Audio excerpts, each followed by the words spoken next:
आज भांडूपमध्ये बसून संजय राजाराम राऊतला मुंगेरी लाल के हसीन स्वप्न पडत होते,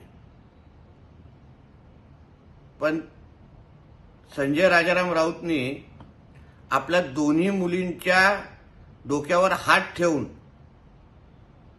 एक सत्य बाहेर सांगावं की उद्धव ठाकरेच्या नावाला सर्वात मोठा विरोध हा संजय राजाराम राऊतलाच होता,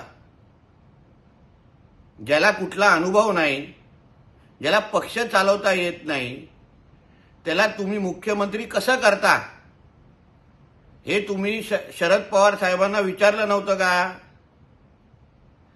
ह्यांनी स्वतःनी मातोश्रीमध्ये जाऊन उद्धव ठाकरेंना ब्लॅकमेल करायला सुरू केलेलं की तुम्ही मला मुख्यमंत्री बनवलं नाही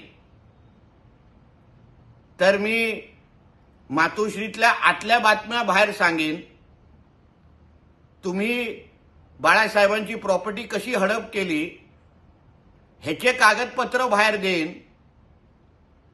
असं ब्लॅकमेलिंग आणि धमकी संजय राजाराम राऊतनी उद्धव ठाकरेला दिल्या नव्हत्या का?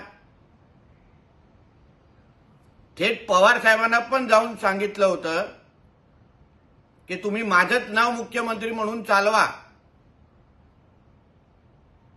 असा आग्रह धरला नव्हता का? सामनाच्या कार्यालयातून किती आमदारांना फोन गेले होते की संजय राजाराम राऊतचं नाव तुम्ही मुख्यमंत्री पदासाठी सुचवा? कुठले ब्लॅकमेलिंग आणि धमक्याचे धंदे सुरू केलेलेस? म्हणून उगाच सुख्या धमक्या आणि सुखे गौप्यस्फोट करण्यापेक्षा उद्धव ठाकरेला मुख्यमंत्री बनवून देऊ नका किंवा माझं स्वतःचं नाव मुख्यमंत्री म्हणून चालवा, असा हा कार्यक्रम तू चालू केला होतास का? याबद्दल थोडं संजय राजाराम राऊतनी हाही गौप्यस्फोट करावा आणि मग शिंदे साहेबांच्या नावाने कसा विरोध होता, भारतीय जनता पक्षाने कसा शिंदे साहेबांच्या नावाचा विरोध केला होता, याबद्दलची खोट्या बातम्या नंतर पसरव. एबीपी माझा, उघडा डोळे बघा नीट.